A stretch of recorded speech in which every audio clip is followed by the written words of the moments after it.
Hello বন্ধুরা, আজকে রান্না হবে ভাঙন মাছ। এই যে বাজার থেকে এখন ভাঙন মাছটা নিয়ে আসা হয়েছে। মাছটা দেখতে ছোট হলে কি হবে, মাছটা কিন্তু 500 গ্রাম ওয়েট আছে। এর আগে একটা ভাঙন মাছ খেয়েছিলাম, কিন্তু 2.5 কেজির উপরে ওয়েট ছিল। তখন ওই মাছটা কিন্তু ভীষণ টাটকা ছিল। আর এটা কিন্তু বরফের মাছ, নদীর মাছ, বরফ দেওয়া হলেও কিন্তু কোনো অসুবিধা হয় না, খেতে কিন্তু দারুণ টেস্ট লাগে। প্রথমে মাছটাকে ছাড়িয়ে আঁশগুলোকে পরিষ্কার করে এখন মাছগুলোকে পিস করা হচ্ছে। আজকে আমার বাপি বলেছে আলু আর টমেটো কেটে দিয়ে পাতলা ঝোল করতে। বাড়িতে যদি কোনো একটা মাছ আনা হয়, আমার বাপির সাথে সাথে বলে দেয় যে আজকে কি দিয়ে রান্না করতে হবে। মাছটাকে এদিকে পরিষ্কার জল দিয়ে ধুয়ে লবণ হলুদ মাখিয়ে কড়াই চাপিয়ে দিয়েছে গ্যাসের উপরে। কড়াইটা গরম হয়ে গেলে কড়াইতে তেল দিয়ে তারপরে মাছগুলো দিয়ে দিলাম। এদিকে দেখো গরম গরম এক হাঁড়ি ভাতও আমার রান্না করা হয়ে গেল। ভাঙন মাছটা দেখতে ঠিক কিছুটা শোল মাছের মতো লাগছে। এদিকে দেখো পিস পিস করে খুব সুন্দর করে আলু কেটে নিয়েছি। এদিকে টমেটো, কাঁচা লঙ্কা, পেঁয়াজও কাটা হয়ে গেছে।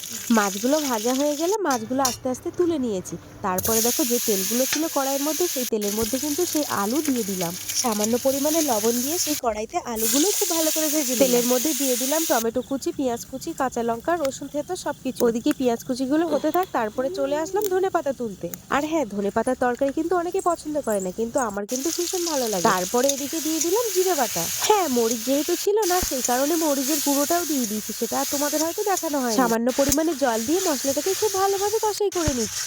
আর হ্যাঁ, মশলাটা কিন্তু খুব ভালোভাবে কষাই না করলে কিন্তু তরকারি ভালো লাগে না। তারপরে মশলা কষার মধ্যে দিয়ে দিলাম ভেজে রাখা আলু। আবারও একইভাবে নাড়াচাড়া করে খুব সুন্দর করে কষাই করে নিলাম। তারপরে দিয়ে দিলাম জল। আর হ্যাঁ, এখন কিন্তু তরকারিটা দারুণ ফুটছে। এবারে কিন্তু ফুটন্ত অবস্থায় মাছগুলো দিয়ে দিলাম। তারপরে দিয়ে দিলাম ধনেপাতা। ধনেপাতা দিয়ে কিন্তু তরকারিটা ঢেকে দিয়েছিলাম।